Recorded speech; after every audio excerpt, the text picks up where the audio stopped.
Buenos días para todos. Vamos a iniciar con la socialización que programamos para el día de hoy. Muchas gracias a todas las personas que nos están acompañando. Vemos profesionales que tramitan licencia, personal de la comunidad, concejales y el equipo de trabajo. Muchas gracias a todos por la participación. El objetivo de esta socialización del día de hoy es informar sobre temas básicos de los instrumentos de planificación que tenemos en el municipio de Jericó, que son específicamente, o los más principales, que serían dos: el esquema de ordenamiento territorial, el acuerdo 001-2023, y el plan especial de manejo y protección que reglamenta el centro histórico del municipio de Jericó. Dentro del área de licenciamiento, que es el objetivo principal de esta socialización, hablaremos de los componentes arquitectónicos, del componente estructural, componente geotécnico y de la normativa de piscinas.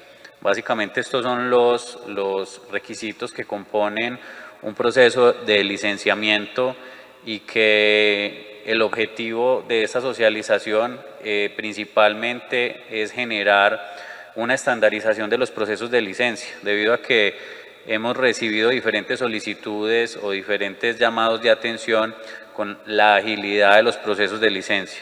Con el equipo de trabajo venimos realizando y hemos consolidado una lista de chequeo con la cual, sin salirnos de los requerimientos que nos permite la norma, generar una lista que les permita a los profesionales y a la comunidad estandarizar el proceso y estandarizar los documentos que se requieren para presentar los trámites de licencia. ¿Qué significa esto? Basándonos en el decreto 1077 de 2015 y las normas que lo condicionan y lo adicionan, es generar esa lista que le permita a cada profesional, antes de solicitar una licencia, qué requisitos necesita con el PEM, qué requisitos necesita revisar con el área arquitectónica, qué requisitos con el área estructural, con el área geotecnia, asimismo con las piscinas. Esto con el objetivo de que cuando los trámites lleguen a la Secretaría de Planeación ya tengamos esa lista de chequeo y hacer una verificación muy rápida de los trámites, del cumplimiento de las normas, y poder agilizar y reducir los tiempos de revisión de las licencias. Esto es una recomendación que hacemos desde la Secretaría de Planeación, una campaña desde la Secretaría de Planeación con el objetivo de mejorar estos tiempos de licenciamiento, de generar actas de observaciones y de generar viabilidades, pero no es un marco obligatorio para el trámite de las licencias. Si bien vamos a estar dentro de la norma con los requisitos que tenemos, el objetivo de esto es que ustedes, antes de presentar un trámite ante la Secretaría de Planeación, ya hayan realizado el chequeo de esa lista que les vamos a presentar a los asistentes que se inscribieron en la entrada de la socialización. Les vamos a compartir esas listas de chequeo a los correos que registraron, y también vamos a compartir esas listas de chequeo a las principales personas que tramitan y que tenemos en las bases de datos de la Secretaría de Planeación. Sin más, entonces vamos a iniciar. Voy a hacer un breve recuento del Plan Especial de Manejo y Protección. No nos acompañan muchas personas de la comunidad, pero vamos a generar pues un breve bosquejo de lo que es el Plan de Manejo Especial y Protección del municipio. Diego.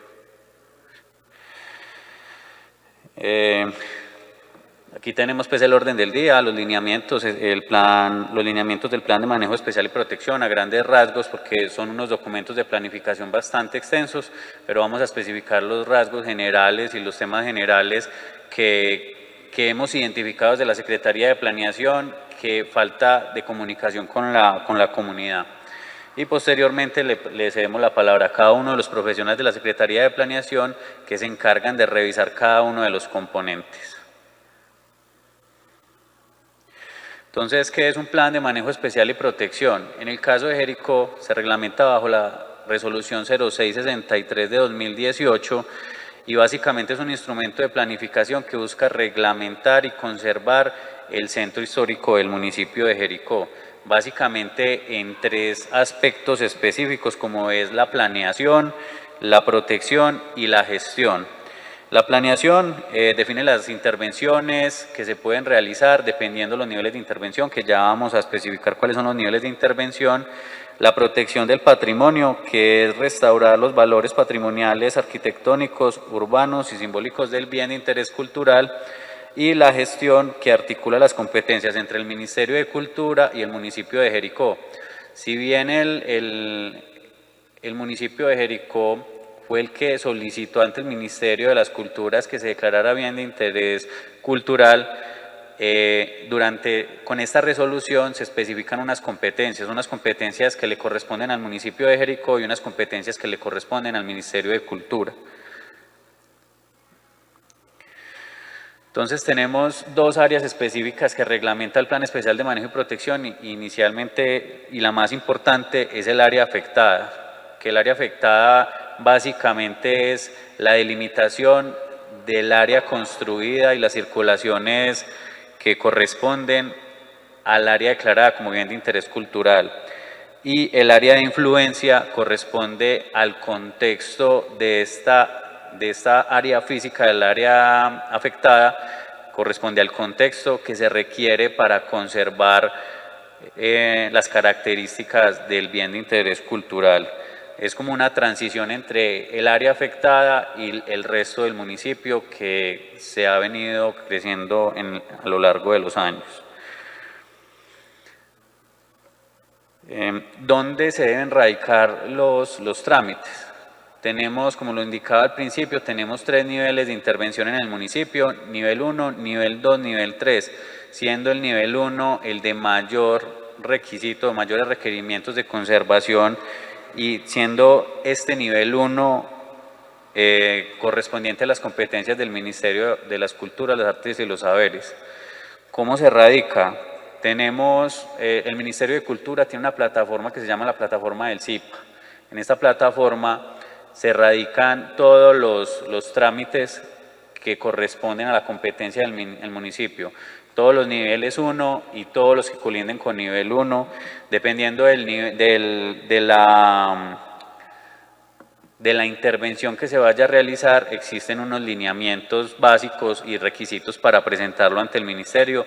Estos requisitos también se les va a compartir al correo y a las diferentes personas que tenemos en la base de datos de la Secretaría de Planeación, para generar esa información, esa claridad de cómo se deben tramitar estos permisos, ya que existe una actitud reacia cuando se menciona al ministerio. Si bien ya ellos tienen unos términos diferentes a los del municipio, no es tan complejo radicar un permiso ante el ministerio, ya que pues, son unos lineamientos básicos en la plataforma, pero sí depende mucho de los tiempos de ellos, que es lo que lo hace complejo y tedioso.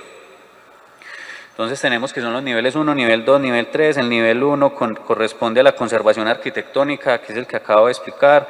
El nivel 2 corresponde a conservación contextual y al nivel 3 conservación contextual. Diego, pues sigue por favor.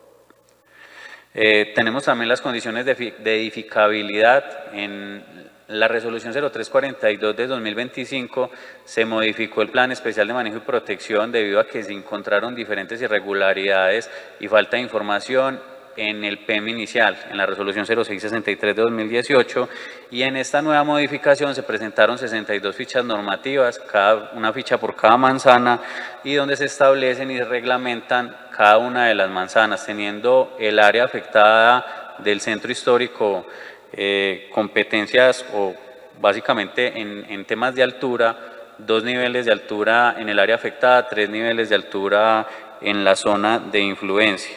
Entonces tenemos diferentes tipos de obra dependiendo de cada nivel de intervención, siendo el nivel 1 restauración, reparaciones locativas, rehabilitación, reforzamiento estructural y reintegración y consolidación. Tenemos unos índices de ocupación que se deben mantener, un aislamiento posterior que se debe mantener y unas alturas que no se pueden modificar. En nivel 2 tenemos restauración, reparaciones locativas, rehabilitación, reforzamiento estructural, reintegración y ampliación y consolidación. En este nivel 2 son competencias del municipio, pero cuando colindan con espacios públicos nivel 1 o con propiedades de nivel 1 corresponden a competencias del Ministerio de Cultura, y ya el nivel 3 es el de menos requisitos y de menos complejidad, teniendo la condición de poderse tener obras de demolición, obras nuevas, modificaciones, remodelaciones, reparaciones locativas, reconstrucciones, reforzamiento estructural y consolidación. Tenemos unos índices de ocupación máximo del 60% y un aislamiento posterior mínimo de 4 metros. Mantenemos las alturas que iniciamos con esta presentación, es 2 niveles para el área afectada y 3 niveles para la zona de influencia.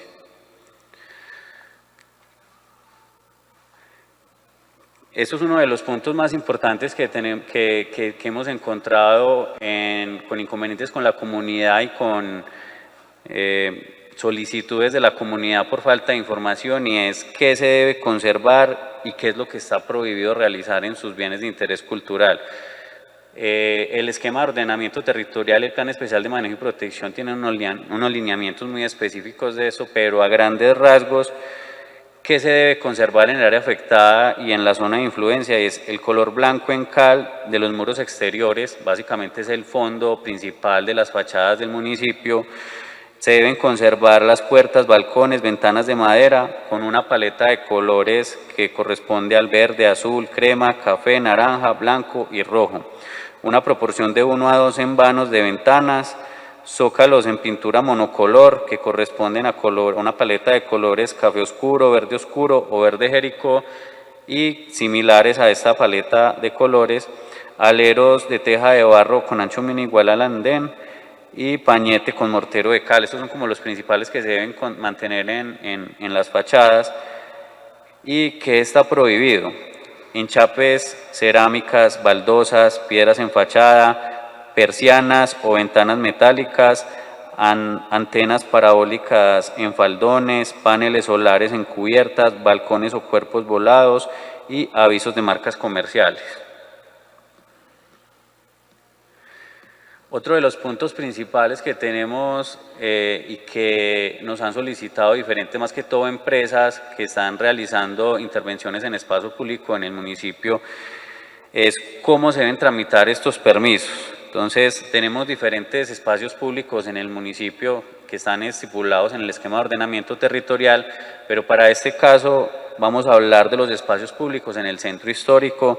Básicamente corresponden a parques y plazoletas, calles, andenes, retiros, atrios del templo y espacios naturales, que son zonas verdes. Tenemos diferentes intervenciones que han hecho solicitud y básicamente es las que realiza el municipio mediante el mejoramiento de vías y andenes y las solicitudes que realizan diferentes empresas, como principalmente en el municipio EPM, cuando hace las solicitudes de permisos de rotura al municipio. Los permisos de rotura están estipulados, ya se realizó el acuerdo municipal que establece el Código de Rentas del municipio, en el cual se establecen los lineamientos del cobro para la intervención de espacio público. Si bien el espacio público es un nivel 1 dentro del Plan Especial de Manejo y Protección, tenemos unos requisitos que se deben cumplir para solicitar esos permisos ante el Ministerio. Básicamente, ¿qué se requiere para solicitar esos permisos de intervención de espacio público? Y es una solicitud al municipio para que el municipio a su vez realice la solicitud al Ministerio de Cultura. Se debe realizar una memoria descriptiva de las actividades de intervención, se debe presentar unos planos donde se especifique las intervenciones que se van a realizar en el espacio público y a su vez un memorial de responsabilidad con la tarjeta del profesional, memorial de responsabilidad del profesional y vigencia y antecedentes disciplinarios del profesional. Adicionalmente, se deberán establecer unas pólizas, lo estoy explicando a grandes rasgos, pero se les va a explicar en los lineamientos que se les va a compartir a los correos, y básicamente el municipio realiza la solicitud ante el ministerio porque es el alcalde municipal quien debe designar y aprobar que el profesional que está solicitando la intervención en espacio público apruebe esa intervención, y se debe garantizar que las características actuales y las características reales se mantengan después de la intervención. Básicamente estos como los puntos principales del Plan Especial de Manejo y Protección. Es un instrumento bastante amplio, pero estos son los principales inconvenientes que hemos encontrado y la falta de información que se debe generar con la comunidad. Este tipo de espacios los vamos a seguir generando y se va a generar una campaña también para seguir ampliando la información de los diferentes componentes que están integrados en el Plan Especial de Manejo y Protección. Ya procedemos al tema del licenciamiento urbanístico como tal, y le voy a hacer la palabra a la arquitecta Alexandra, quien nos va a explicar los componentes arquitectónicos, y procederemos con los profesionales de cada uno de los componentes. Muchas gracias.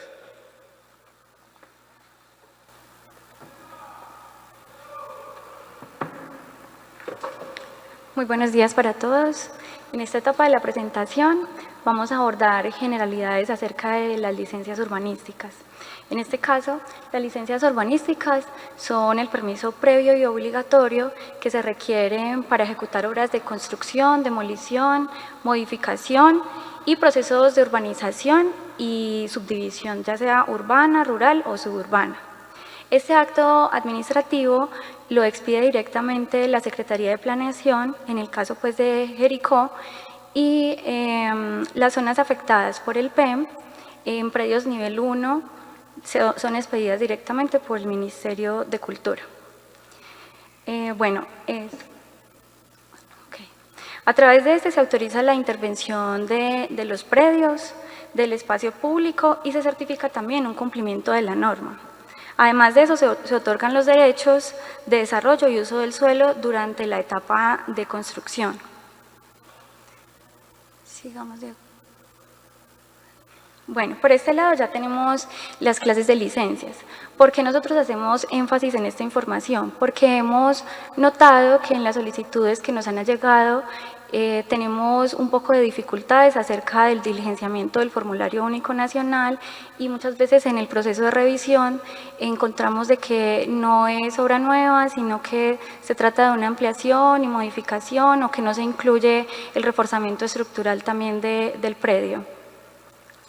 Tenemos 5 clases de licencias. Estas nos las determina la 1077-2015. Como primer ítem tenemos la de urbanización. Esta habilita el uso del suelo, el suelo urbano con vías, espacios públicos y privados, y también de servicios.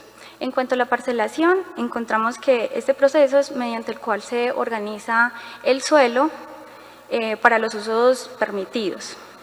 Y en la subdivisión, se autoriza para cualquier tipo de suelo, ¿cierto? Para el suelo urbano, para el suelo rural y también para el suelo de expansión urbana.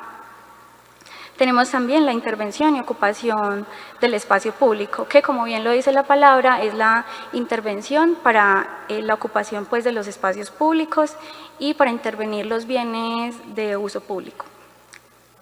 Como último ítem tenemos la licencia de construcción.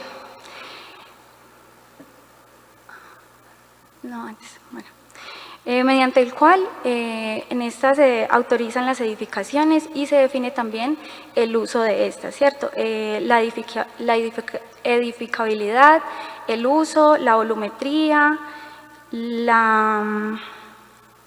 se me fue. Sigamos, Diego. Gracias. Bueno, en cuanto a las licencias de construcción y sus modalidades, seguimos con obra nueva, ¿cierto?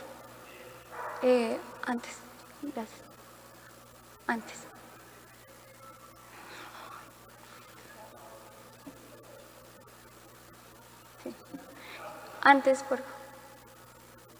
Sí, tenemos obra nueva.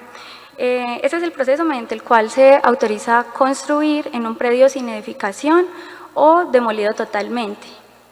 En ampliación, esta nos permite aumentar el área construida de una edificación existente.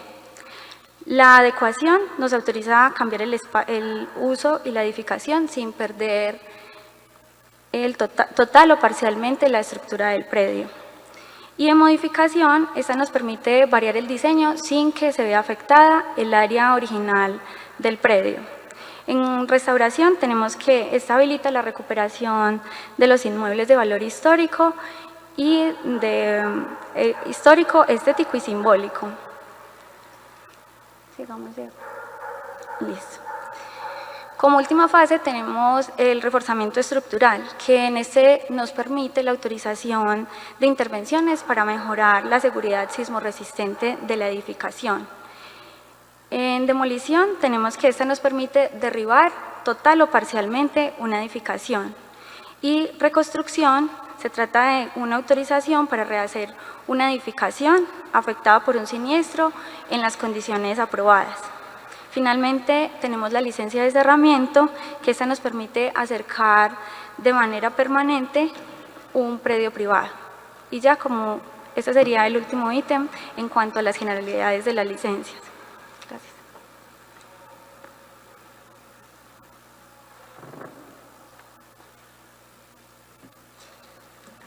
Bueno, buenos días para todos. Ya iniciamos entonces el componente, digamos, de la revisión de las listas de chequeo, ¿cierto? Ya, digamos, entramos en una parte ya muy técnica. Yo sé que en esta sección se nos van a generar de pronto dudas, entonces la idea es de que vamos, digamos, apuntándolas y al finalizar la charla ya empezamos pues como esa interacción, ¿cierto? Bueno, aparte de los principios básicos del diseño arquitectónico, que pues lo entendemos desde la funcionalidad, en este caso pues las necesidades de los clientes, de las personas de la comunidad que los buscan a ustedes, ¿cierto? Y la distribución eficiente que ustedes realizan en los diseños, la estética desde la materialidad, el diseño y los colores, la sostenibilidad entendiéndolo desde el uso de la luz y la ventilación natural, y ese respeto entre la arquitectura y la ingeniería. También debemos de tener presente los componentes del plano arquitectónico. Yo entiendo pues de que, digamos, desde la parte arquitectónica todos los arquitectos debemos de tener esto claro. Sin embargo, hemos encontrado algunas falencias en los planos arquitectónicos que nos han presentado ante la Secretaría, ¿cierto? Entonces, esos componentes se disponen de manera lógica y en su secuencia, y una secuencia legible, ¿cierto? Como lo son las plantas, las fachadas, los cortes, el rótulo, la localización, el cuadro de áreas. Para en el caso de la revisión y con la lista de chequeo que vamos a implementar, se dispone de la siguiente manera. Entonces, el rótulo y los componentes del rótulo. Es muy importante porque ya en las listas de chequeo ustedes van a encontrar, cuando se las compartamos, de que en el rótulo hay unos componentes, ¿cierto? Como lo son la dirección del predio, el nombre del propietario, la escala. Entonces, hemos encontrado de que en muchos de los planos que a veces nos presentan, esto se nos pasa, ¿sí? Entonces, la idea es de que ustedes cuenten de una vez con esos componentes y sepan de que, digamos, vámonos chuleando uno a uno, ¿cierto? Desde el componente de rótulo, desde el inicio, o sea, desde que ustedes están realizando el diseño, van a tener presente de que esto es lo que nosotros vamos a revisar. El tema de la responsabilidad legal, entonces Mauro o Luis pueden decir, pero obviamente todos los planos deben de ir firmados por un arquitecto, ¿cierto? A veces pasa de que no los firman y puede que esto se les pase en un momento de afán, de premura por entregar. Sin embargo, sabemos de que un plano sin la firma no tiene ninguna validez. Pasa, Diego. Bueno, las características del predio. tenemos la localización del predio. Con esta matriz que encontramos a este lado, podemos, ya ustedes van a identificar entonces qué es lo que nosotros les vamos a solicitar, como el tema de los colindantes, si sí están indicando cuáles son los predios colindantes, identificándolos con el código catastral o matrícula inmobiliaria, el norte en la planta de localización, la especificación de la unidad territorial, porque tenemos predios que de pronto los dividen 2 unidades territoriales, o hay otros que también presentan hasta 3 unidades territoriales. Entonces, en esta parte de las características del predio sería bueno de que ustedes también tengan en cuenta de que deben de presentar esa unidad territorial. Bueno, con la planta de localización, aparte de que a veces se nos olvida el tema del norte, también debemos de tener presente identificar los retiros a las fuentes hídricas, el eje de vía, y ya el tema pues de los colindantes que ya se los indiqué. Pasa. Bueno, en el cuadro de áreas hemos evidenciado algunas falencias, y es de que se han presentado de pronto algunos errores al momento de discriminar el área construida con el área libre, con las áreas privadas al momento que ellas realizan los cuadros para reglamento de propiedad horizontal, las áreas comunes, ¿cierto? Entonces también es como tener presente eso, de que en el cuadro de áreas tener como la claridad a qué corresponde, el área que corresponde a cada ítem de esto. También hemos evidenciado de que al momento de que hacemos la sumatoria de esas áreas, si existe una licencia anterior, tener presente o tenerla en cuenta al momento de la solicitud que ustedes van a realizar, ¿cierto? Porque empezamos nosotros a suponer, y esta área no me cuadra y esta área no me da, ¿cierto? Y vamos a hacer de pronto el recuento, vamos hacia atrás, y no es que el predio ya cuenta con un área anterior. Hemos tenido casos también donde de pronto en la licencia anterior le autorizaron un área, pero al momento de la construcción construyeron más, ¿cierto? Entonces también de que ustedes realicen esa revisión previa, digamos, de esas inconsistencias que se puede presentar, y tener claridad al momento de plasmarlo en el cuadro de área para, digamos, también facilitar la revisión por parte de nosotros y no tener retrocesos.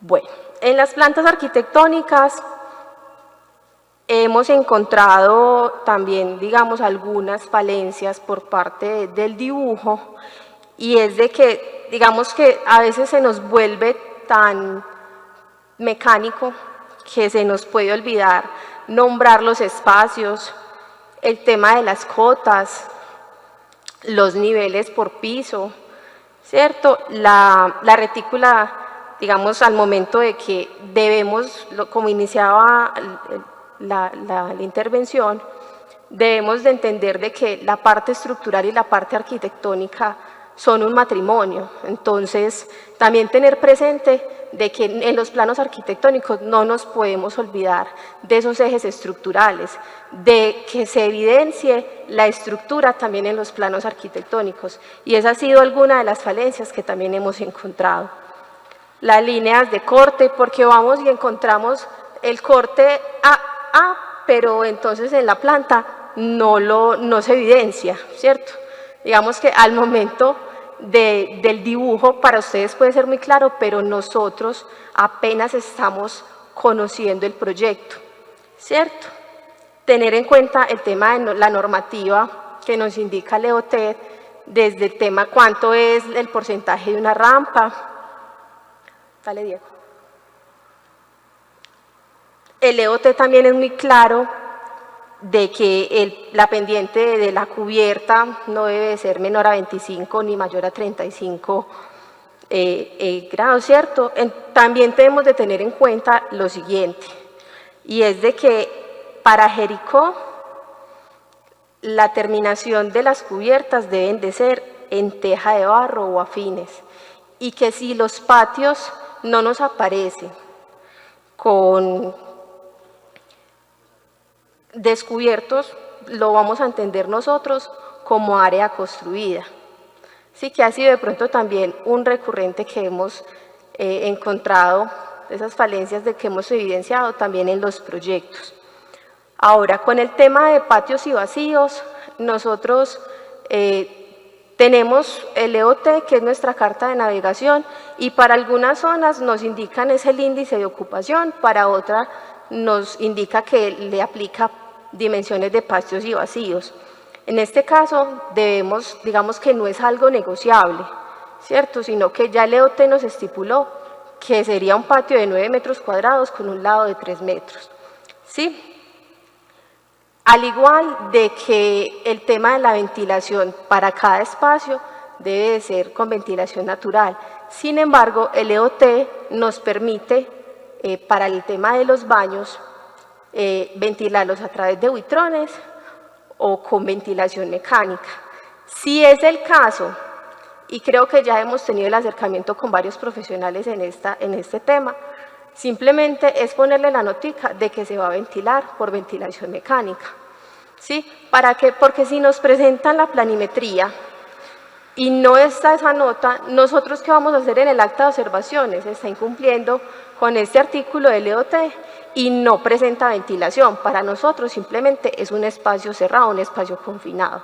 Entonces sí sería bueno presentar esa notica si es por ventilación mecánica o ya dejar el tema pues del buitrón.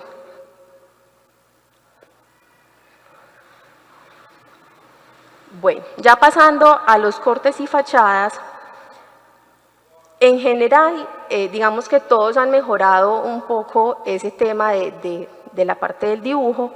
Sin embargo, hay que tener en cuenta que todavía se nos siguen pasando el tema de nombrar los espacios, el tema de marcar la línea de paramento, las cotas parciales y totales, la altura total de la edificación. Entonces, volvemos a lo mismo. Ustedes conocen el proyecto, ustedes conocen el diseño, ustedes son creadores de ese diseño, pero nosotros apenas estamos entrando a conocerlo. Entonces, para nosotros, ustedes podrán decir, no, pero sí, es que eso mide 2,50, pero si no está dentro de la planimetría, para nosotros no es, digamos, como tan obvio de que sí mide 2,50. Entonces, es como tener presente también esa situación y los niveles.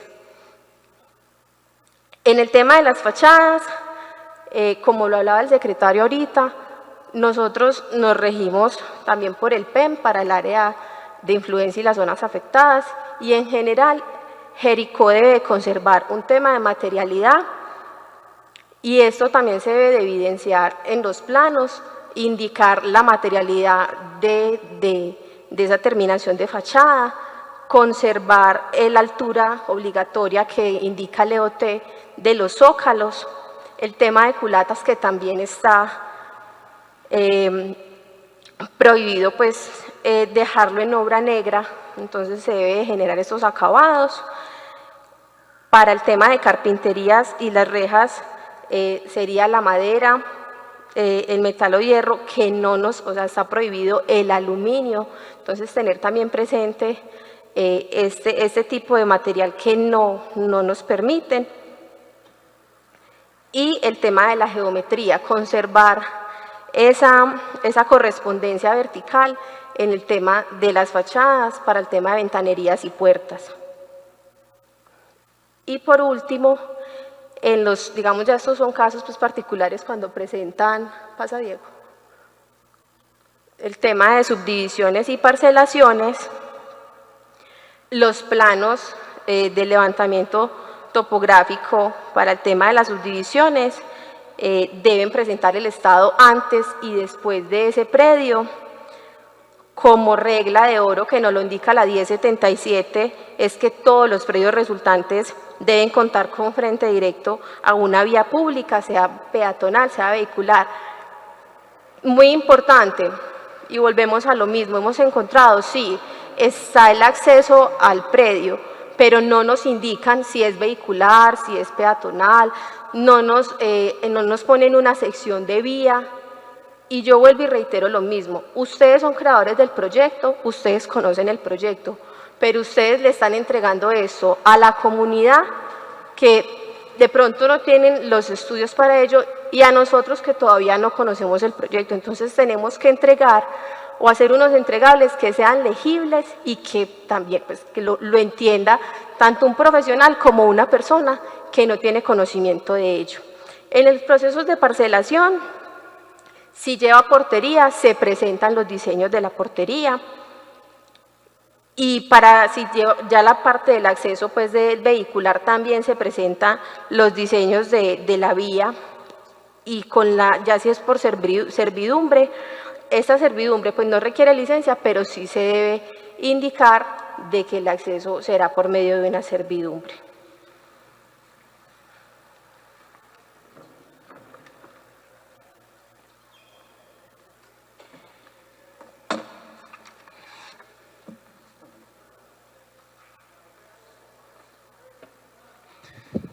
Buenos días.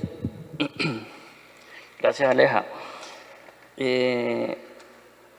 Bueno, como dice Aleja, la estructura y la arquitectura es un matrimonio, ¿cierto? Y es que la estructura es lo que finalmente provee la durabilidad y la capacidad sismorresistente a la edificación. Pasa, por favor. Antes de entrar como a explicar este listado de verificación o lista de chequeo estructural, decidimos ir sobre unos principios fundamentales. Y esos principios fundamentales son los que están planteados en muchas de las normativas en el mundo, no solamente acá en Jericó. Aquí en Colombia tenemos la NSR 10, pero estos principios, digamos que aquí en Japón, en China, en Estados Unidos, sí o sí se cumplen, ¿cierto? Entonces son tres, básicamente. Enmarquemos toda la explicación alrededor de estos tres principios. Es el principio de resistencia. La resistencia es aquella capacidad que tiene, digamos, el material, intrínseca en los materiales. Tenemos unas resistencias de concreto, tenemos resistencias de aceros de refuerzo, aceros estructurales, pernos, etc. La NSR en el título C habla acerca de este aspecto. Tenemos también la rigidez, que lo vemos en la NSR, en este caso en el título A, ¿verdad? Y es respecto a la rigidez. La rigidez, nosotros debemos limitar los desplazamientos en la estructura cuando aplicamos el sismo. ¿Por qué? Porque tenemos, digamos, unos elementos no estructurales que son susceptibles a deformaciones, agrietamiento, pueden colapsar, hay ventanas que pueden estallar y también tenemos edificios colindantes que pudiesen colisionar, ¿cierto? Entonces debemos limitar esos desplazamientos. Y la ductilidad, que se dice que es uno de los aspectos fundamentales del diseño sismorresistente, porque esto es lo que finalmente salva vidas, ¿sí? Es decir, nosotros no podemos hacer una estructura que resista 100% del sismo. Nosotros debemos hacer una estructura que permita incursionar en ciertos rangos inelásticos, ¿verdad? Esto quiere decir que se deforme sin colapsar, que las vigas sean los elementos tipo fusible. En una edificación nosotros tenemos vigas y columnas, ¿cierto? Por lo general, en un sistema porticado. Nosotros queremos que el edificio va a colapsar eventualmente, pero queremos darle tiempo a las personas para que salgan de las viviendas o de las edificaciones, y es por eso que la ductilidad entra como a ser un papel fundamental. Este tema de ductilidad se da a través de ciertos chequeos. El capítulo C21 habla sobre unas longitudes de confinamiento, sobre unas distancias de separación de los estribos, y eso tiene que ver con ese tema de ductilidad. También tenemos unos chequeos que son de columna fuerte, viga débil, y esto también provee pues, que la estructura falle por las vigas, que finalmente es el tipo de falla que se quiere. No se quiere una falla frágil, sino una falla dúctil. Esto es un poquito técnico, voy a tratar de hacerlo lo más entendible posible. Bueno, ¿por qué existe esta herramienta? Esta herramienta surge, como lo dice Steven, para tratar de estandarizar la revisión técnica, ¿cierto? Para agilizar los tiempos de observación que tenemos, por ejemplo, cuando nos entrega un trámite. Nosotros con esta listica es una herramienta muy útil que nos parece que nos sirve tanto a los que revisamos como a los que van a entregar los trámites. Básicamente la finalidad principal es proteger el patrimonio de la comunidad, que finalmente, pues, y las vidas humanas, obviamente, porque es garantizar que es una estructura que cumple con la normativa, es una estructura segura. Y también nace de un problema muy frecuente que hemos visto, y es que a veces, digamos, nos llegan memorias de cálculo que es como el compendio de todo lo que nos arroja el software. El software nos arroja una información a veces que es muy útil, pero dice mucho y a veces no dice nada, porque detrás de esas páginas que te puede arrojar el software debe haber la interpretación de un profesional que finalmente es el que responde por el cálculo estructural, ¿sí? En ese sentido, nosotros hemos visto que hay oportunidades de mejora, también hemos visto algunas inconsistencias entre los planos y las memorias. Creemos que las memorias de cálculo deben tener esa capacidad de poder nosotros interpretar qué se va a construir sin necesidad de ver el plano. Es decir, nos tiene que anticipar cómo está discriminado el sistema, qué tipo de sistema es, cómo se calcularon y qué es lo que se va a finalmente hacer, ¿cierto? Tiene que haber una correspondencia entre las memorias de cálculo y los planos. Eso es una cosa muy importante. Además de esto, bueno, hemos visto también que falta a veces matrículas de profesionales, memorial de responsabilidad, entre otras cosas. Aquí hay una anotación que sí colocar, y es que la licencia no es un trámite administrativo, es un aval técnico. La revisión estructural es responsabilidad compartida del profesional firmante, del propietario y la autoridad municipal. Bueno, he dividido esta revisión en 8 fases, ¿sí? 8 fases muy claras. Como primer aspecto está el filtro documental. Como ya les dije, cuando a nosotros nos llega una memoria en donde solamente es un compendio de lo que te arroja el software, eso constituye un criterio de rechazo inmediato, porque no hay un análisis, no hay una verificación de un profesional que interprete esos resultados y te diga, bueno, mira, esto lo que significa es esto, ¿cierto? Y hay una conclusión respecto a, no sé, temas de diseño de vigas, de columnas, de cimentaciones, ese tipo de cosas. En esta fase también le damos revisión al tema de la matrícula, que sea vigente, memorial de responsabilidad, que haya una coherencia, como les decimos, respecto al sistema estructural que se plantea en la memoria, que tenga que ver con el que dicen los planos, y que el estudio geotécnico, que más adelante el compañero Cristian les va a dar, les va a profundizar el tema, que sea firmado por un profesional y que sea, digamos, la memoria de cálculo sea coherente con el estudio geotécnico. Esa es la primera cosa que analizamos. Luego viene, digamos, el núcleo del análisis, ¿cierto?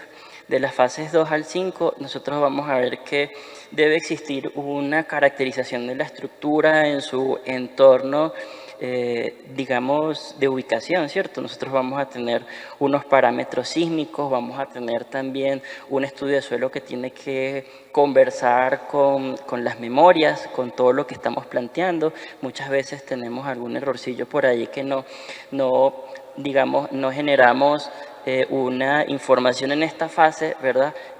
Apropiada, y eso va a afectar todo lo que sigue, porque de esto y cada una de estas cosas va a depender el diseño final de la estructura, ¿sí?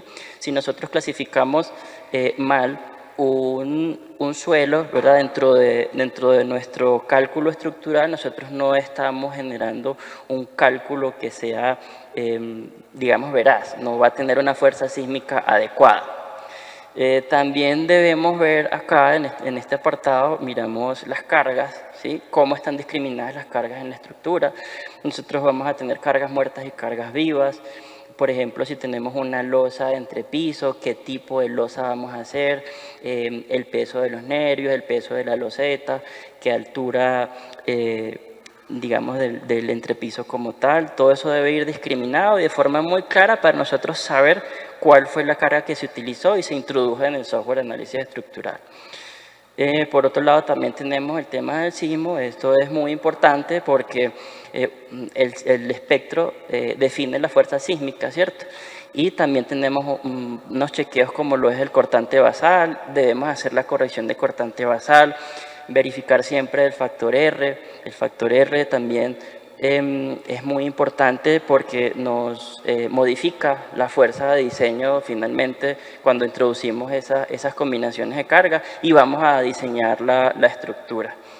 Y también, pues obviamente, de los chequeos más importantes es el tema de derivas. Tenemos que entender que estamos en una zona sísmica alta en donde las estructuras aporticadas son de disipación especial de energía y la norma nos dice que debemos modelarla con secciones agrietadas, ¿sí? Estos son vigas y columnas, debemos modelarlas con secciones agrietadas porque digamos que es la condición natural. Cuando tú le aplicas un sismo a la estructura, se deben verificar esos desplazamientos en condición inelástica.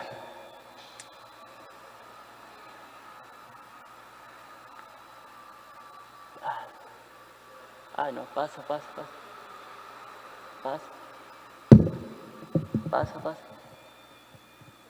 Más atrás.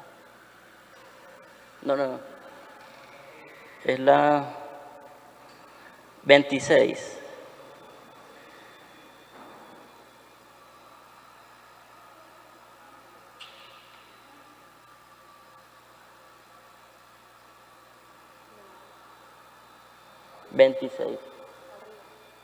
Más abajo. A la que sigue. Sí es. Una vez pasado el núcleo, es que no lo habíamos pasado bien, pero bueno. La fase 6 y la fase 7, una vez nosotros realizamos este tema del núcleo técnico en donde caracterizamos toda la estructura, sus parámetros sísmicos, sus cargas, el sismo, las derivas, pasamos a esta fase que es la fase como tal del diseño de cada uno de los elementos, ¿cierto?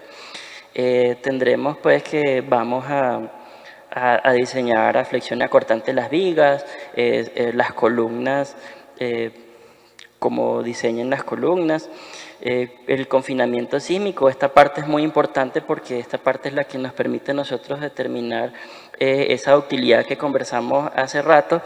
En el capítulo C21 está el apartado acerca de cómo se debe detallar el acero de refuerzo para que las estructuras cumplan con esa ductilidad que requiere la norma, y el tema de columna fuerte y viga débil, y también el efecto P delta que amplifica los momentos. Una vez realizado ya el diseño de los miembros estructurales, nosotros pasamos entonces a la cimentación en la geotecnia. Ahí debemos verificar y entender pues que hay unas combinaciones de servicio y otras de capacidad resistente, unas para deflexiones, para verificar capacidad aportante, y otras ya para el diseño del acero de refuerzo y de las secciones, ¿cierto? Deben estar muy bien discriminadas. Pasamos al diseño estructural de la cimentación. Se verifica, bueno, el acero, el funcionamiento, y ya por último, entonces pasamos a la fase de si hay muros de contención en sótanos o muros de contención independientes, se verifica la estabilidad del volcamiento, el deslizamiento, y ya por último las vigas de amarre.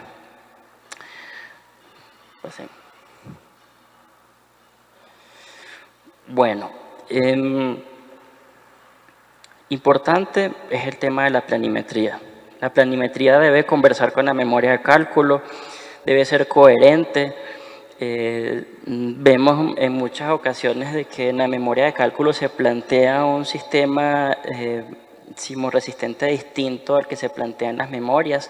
Debe conversar, debemos tener notas generales que le ayuden a la persona en campo, ¿cierto? Nosotros decimos que si nosotros no entendemos a veces, ¿verdad?, los planos, mucho más difícil se le va a hacer a una persona que vaya a ejecutarlo en campo, un oficial, un ayudante, una persona que esté allí en campo. Entonces debe ser muy claro, debe ser como es el insumo básico y finalmente es lo que van a construir, ¿cierto? Entonces tiene que haber mucha claridad al respecto. Debe haber un despiece adecuado, ¿cierto? Traslapos, longitud de traslapos, ganchos, tablas de aceros, tabla de traslapos y de ganchos, etc. Finalmente, nosotros vamos a tener al final del ejercicio de revisión vamos a tener 3 resultados, ¿cierto? Que es aprobado, que es que cumple las 8 fases de esta revisión, devuelto, puede ser por falta de firma, falta de memorial, un tema documental, o devuelto técnico de quizá no haya cierta claridad respecto a alguno de los chequeos. Bueno, pasemos a este tema de los reconocimientos. Eso tiene que ver más con ampliaciones. Cuando nosotros tenemos una estructura, ¿verdad? Y queremos de pronto cambiarle uso o quizá modificarla en altura, colocar otro nivel, es muy importante que entendamos algo, ¿sí? Y es que nosotros tenemos que ser muy responsables con esto. Y es que al cambiar de uso, al imponer una carga diferente a la que está en este momento desempeñando la estructura, nosotros debemos garantizar que la estructura que se va a modificar, que se va a ampliar o de la cual vamos a hacer uso y que va a estar en la parte de abajo, debemos garantizar esa resistencia. La norma es muy clara y la ruta más recomendada es, tenemos 2 rutas, ¿sí? Vamos a plantear estas 2 rutas, pero la más recomendada es esta primera, en donde nosotros vamos a un tema, digamos, patológico, vamos a hacer unos ensayos in situ, en donde realizamos una extracción de núcleos, realizamos unos ensayos al acero y realizamos un estudio geotécnico, y realizamos con esos ensayos in situ nosotros determinamos la resistencia de la estructura existente, ¿sí? Con esas resistencias, la norma contempla en el título A10 cómo se hace. Esto es muy extenso, voy a tratar de hacerlo lo más ágil posible, pero básicamente uno debe modelar la estructura con estas resistencias reales y aplicar unos factores de seguridad dependiendo de la calidad aparente que muestre la estructura, ¿cierto? Este es el deber ser y el derecho. Pero sabemos que eso no en todas las oportunidades, en todas las veces hay oportunidades de hacer este tipo de ensayo. Pasemos. No. Esa. Entonces ahí es cuando entra la ruta 2. La ruta 2, que llamamos criterios con información limitada. En esta fase, la norma también es muy clara. Dice, bueno, listo, no hagas ensayos, no hagamos ensayos, pero entonces como no hace ensayo, debo castigar la estructura, debo aplicar unos factores de seguridad mayores, ¿sí? Y es en donde entonces la norma te habla del castigo al factor R, que es el que finalmente te dice qué fuerza de diseño vas a tener, ¿sí? Y aplica unos factores de minoración de resistencia, así como lo ven en esa tabla. Entonces están estos 2 caminos para darle solución a esta vía de ampliaciones. Listo, muchas gracias.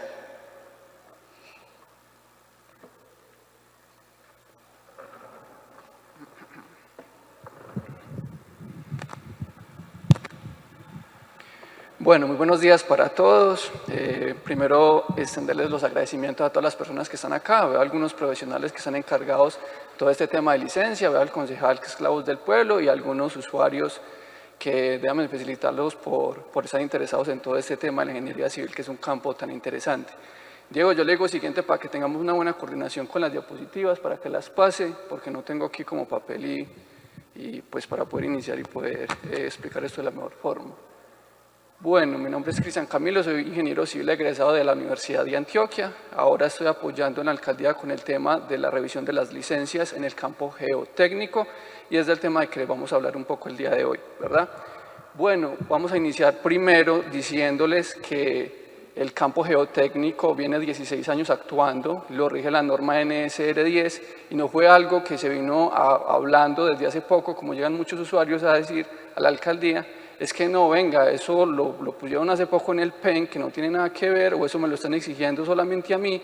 Eso es mentira. Desde la cabeza del señor alcalde, el secretario de Planeación Steven y el director de Obras David, no nos sentamos en la mañana a decir, venga, es que hoy vamos a iniciar a pedir eso. No, Esto viene 16 años actuando, es una norma que se debe respetar y es una norma que el principal objetivo es poder que las vías colombianas pues, estén bien ante casos extremos como sismos, ¿verdad? Y es muy clara la norma en el capítulo H, nos dice que toda estructura, sin importar el grupo de uso, sin importar el servicio que va a presentar, debe presentar un informe geotécnico donde se presente un reconocimiento del suelo y una parametrización de dónde se va a implantar la estructura. También nos dice que este informe debe ser presentado por un ingeniero civil capacitado que pueda ir al campo, que pueda reconocer qué es lo que está haciendo, qué es lo que se va a hacer y que diga cuáles son los informes de laboratorio, los ensayos de laboratorio que deben presentar, que no es necesario presentarlos todos, eso se deja en la capacidad y en el reconocimiento del ingeniero civil encargado del tema. Y lo segundo, y es muy importante, que la norma por ningún lado exime al ingeniero civil encargado de que solo se quede con los aspectos mínimos que exige la norma, sino que él, con su capacidad, pueda decir si es necesario que con lo mínimo de la norma hacer 3 sondeos es suficiente, o en el caso de que hagan más también está bien. Han presentado licencias que hacen 10 sondeos para una estructura leviana de un solo nivel. Y el argumento del ingeniero es, no, es que presenta alta heterogeneidad y yo quería ir a la segura, está bien. Puede otro decir, no, yo puedo hacer 3, hago esos ensayos de laboratorio y también está bien desde que lo argumenten técnicamente. Siguiente, por favor.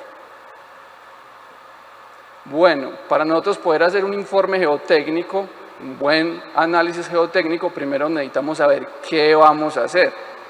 Necesitamos tener una buena comunicación con el ingeniero estructural, con el arquitecto y un reconocimiento del terreno. ¿Por qué? Han llegado muchas licencias en el que no sabían que iban a hacer sótanos, no sé si les dijeron tarde o lo definieron al final, y los sondeos apenas llegaron a 2 metros de profundidad, sabiendo que el sótano tiene 3 metros, 1 metro de pedestal y 50 centímetros de zapata, y la profundidad de desplantes a los 4,5 metros.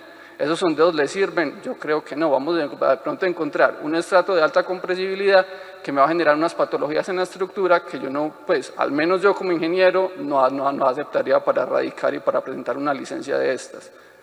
Siguiente, por favor. El número de sondeos, como les digo, la norma primero me dice, ¿usted qué quería hacer? Tanto estructuralmente como arquitectónicamente, y me va a decir el número de sondeos que yo debo hacer para poder hacer una buena caracterización del suelo. También me dice, el 50% de los sondeos, dependiendo del nivel de la estructura, deben estar dentro del área, y hay otro ítem que me dice, venga, como mínimo se deben hacer 3. ¿De qué depende? Como le digo, la norma no exime al ingeniero geotecnista por ningún lado, depende de la experiencia que él tenga y depende de los conocimientos que él tenga para poder hacer una buena caracterización. Siguiente, por favor. Bueno, el tipo y el número de ensayos. ¿Qué ensayos vamos a hacer? Depende cómo van a caracterizar el suelo. Han venido licencias en donde lo hacen con barreno y extraen una muestra, han venido licencias donde lo hacen con SPT, han venido licencias donde solamente hacen una pique. ¿Está bien o está mal? Todo está bien, como les digo, desde que hagan una buena caracterización. ¿Qué es lo que debemos saber? Primero, ¿cuál es la granulometría?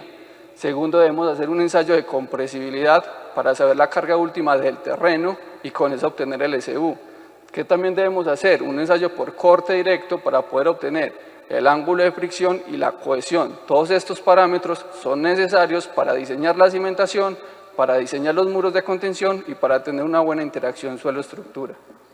Siguiente, por favor. La norma nos divide los suelos en 2 grupos. Están los suelos friccionantes y los suelos cohesivos. Es de admirar que todavía vengan licencias que no saben cómo clasificar un suelo, sabiendo que los ensayos de laboratorio muestran algo diferente, que son suelos cohesivos y dicen que son suelos granulares. El comportamiento de esos suelos son muy diferentes y para implantar una estructura en un suelo cohesivo, para analizar los asentamientos, para analizar los esfuerzos, es diferente a suelos granulares. Ahí está el capítulo de la norma que dice cuáles son los pasos que se deben seguir para poder identificar el suelo. Siguiente, por favor. Ahora, para el espectro de diseño, es claro que tirar una línea sísmica puede resultar un poco costoso. La norma nos da otras salidas, unas salidas que son conservadoras, unas salidas que son muy elegantes, que es con los laboratorios. Tenemos el índice de plasticidad, tenemos la humedad y tenemos el SU, y también tenemos muchos autores que tienen correlaciones para la velocidad de onda que lo relacionan con el ángulo de fricción, lo relacionan con la cohesión, lo relacionan con la UCU y podemos caracterizar el suelo de una forma mejor. ¿Por qué lo digo? Porque presentan informes donde caracterizan mal el suelo, hacen un mal espectro de respuestas de diseño sísmico y ya toda la estructura entonces quedaría mal desde un inicio. Tocaría pasar por un acta de observaciones y volver a hacer todo otra vez lo mismo, sabiendo que esto lo podemos evitar desde un inicio. Siguiente, por favor. Capacidad miscible. Se debe presentar un cálculo de capacidad miscible detallado, avalado por los laboratorios o avalado por las correlaciones.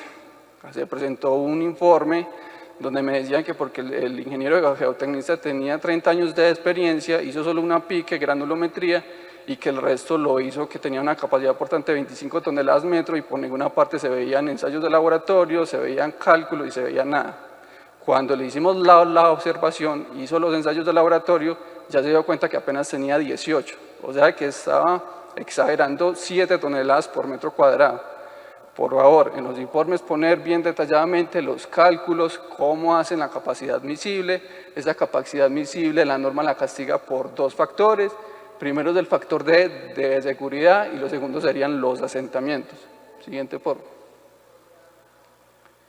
Como les digo, el factor de seguridad para las cargas de servicio, la norma lo castiga o me dice que también lo puede castigar por los asentamientos. La norma dice que los asentamientos van a ser 15 centímetros para estructuras medianeras y 30 centímetros para estructuras aisladas, pero muy importante que dice desde que la estructura sea funcional. ¿Funcional qué es? Que sirvan los MEP, que siga sirviendo la estructura. Por lo general la estructura va a presentar apenas un asentamiento de 1 inch y llevar un asentamiento histórico de 15 centímetros donde me va a fracturar todo y me va a generar unas patologías, no está bien. Entonces nos reímos, digamos, por el asentamiento que me va a permitir que la estructura esté sana y que tenga una buena vida útil. Siguiente, por favor. Bueno, para los muros de contención. ¿Qué pasa con los muros de contención? Hay diferentes formas de hacer muros de contención. Cuando presentan planos me dicen que van a poner un filtro para batir la cabeza del nivel freático. Uno va a zona y lo único que ve es estructuras colindantes por todos lados donde no queda espacio para hacer un filtro. Entonces, como les digo, ¿cómo van a hacer el filtro si no hay espacio para hacerlo? Ya después dicen que van a hacer su muración y en los cálculos del muro de contención por ningún lado se ve la cabeza de presión. Si no tienen espacio para hacer el filtro, en los cálculos bien detalladamente deben poner la cabeza de presión del agua porque eso me va a aumentar los esfuerzos aproximadamente un 50% en las reacciones del muro de contención. Siguiente, por favor. Eso sería todo, muchas gracias.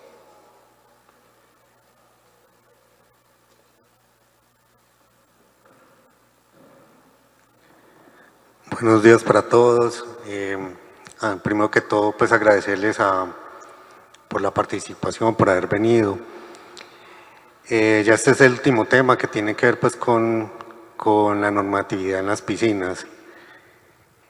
La normatividad está basada en la ley 1209 de 2008.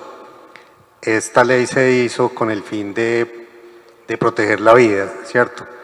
De que las normas de seguridad pues que tienen que ver en el momento pues de las instalaciones acuáticas.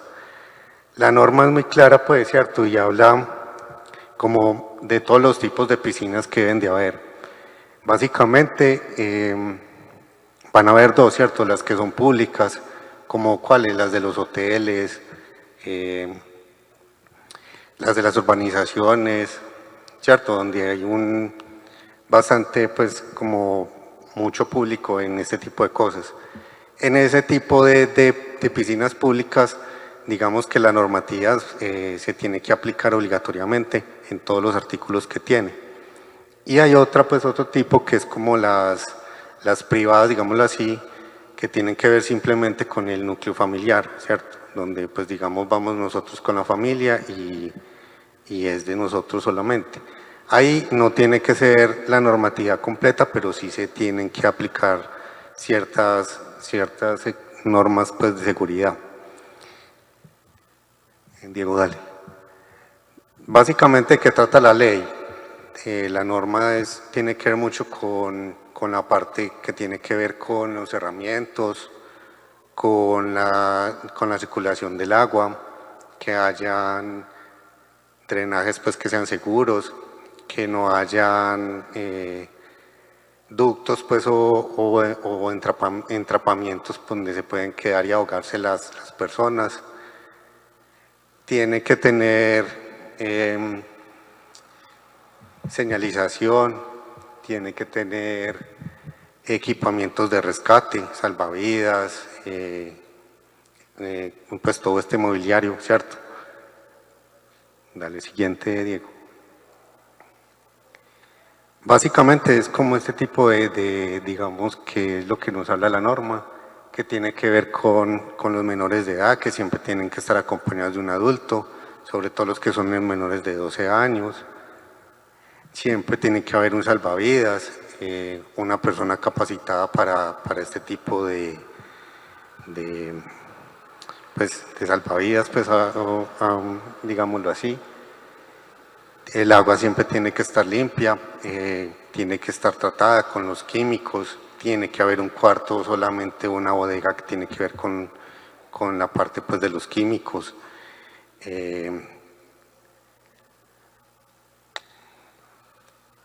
Bueno, en los planos, pues que es lo que primero se presenta, digamos, como en las licencias, tiene que haber los planos eléctricos, los planos hidráulicos, el plano, pues, digamos, estructural, pues, que tiene que estar con la norma NSR 10. Bueno, eso es básicamente como digamos, en un resumen de lo que tiene que ver, pues, la normatividad de las piscinas. También tiene que estar como la parte, pues, de sanción, ¿cierto? Que eso ya es un antes, un durante y un después. El antes que tiene que ver pues como en la presentación de los planos, el durante que tiene que ser como en la construcción, que digamos si van a haber varias piscinas entonces que no se comuniquen, vuelvo y hablo pues de la parte de ahogamientos, de entrapamientos, y el después que ya tiene que ver con la parte pues de, digamos ya cuando la piscina está en uso. Bueno, eso es básicamente pues como lo que teníamos para decir. Si de pronto ya tienen algunas preguntas, no sé pues cómo vamos a manejar eso. ¿Será que vienen acá y nos hacen la pregunta? Steven, ahí como... Bueno, muchas gracias.